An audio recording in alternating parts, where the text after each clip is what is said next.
Welcome to day 3 of your Intro to Qigong for Yin Yoga Teachers mini training.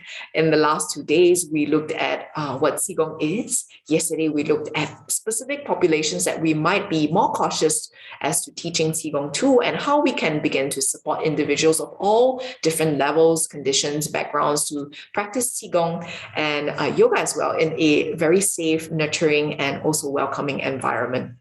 Today, we'll look at how Qigong works, because many of you might be curious, how does Qigong work energetically? What is the logic behind doing certain things? And today, we'll actually look at tapping. And when I teach tapping, often students will ask me, why do we tap in this specific order? Is there a reason why we follow this flow? Why do we begin here and not there? And now I'll begin to share my slides so you can gain an understanding of how Qigong works.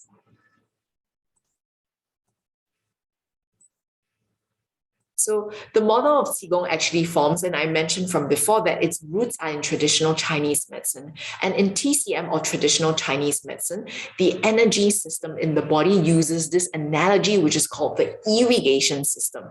So now imagine your body as a fertile soil and land, and there are many different rivers or streams that flow in this fertile soil and land. And there are actually 20 major Jingluo that are called the meridian channels or rivers that flow in your body. And I want to draw your awareness to the fact that these are non-physical, meaning if we dissected your body and peeled apart the layers of ligaments, tendons, muscles, and the bones, we won't be able to find physically things that are called these Jingluo, or the meridian channels. This, however, doesn't mean that they don't exist.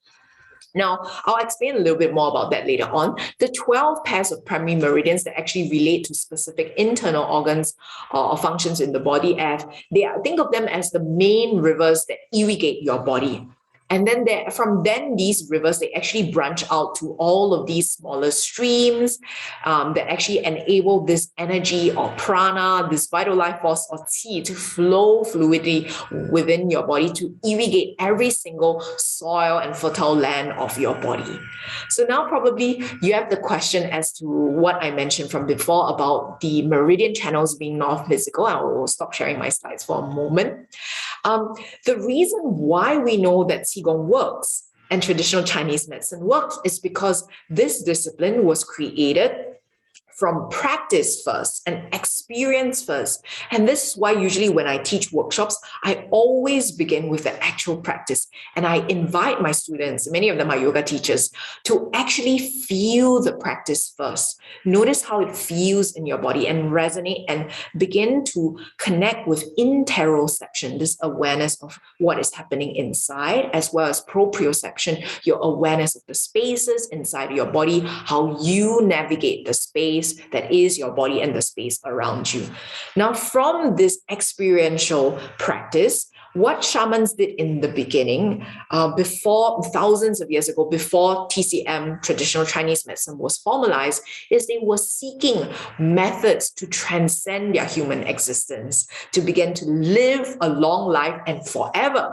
So they encountered and came across this idea of stimulating various different parts and points in the body, which then became what is in modern science, acupuncture. They realized that when we do certain things to certain parts of the body, there are specific benefits. And then they started to formalize, they started to do more research. Okay, when I stimulate this point, it has a specific health benefit for this area. When I do this movement, it makes me feel this way, and it helps me, regulate my nervous system, so on and so forth. So that's the origins of traditional Chinese medicine. It actually began through practice, through all of these years of experience working with real patients, with real people, with real problems.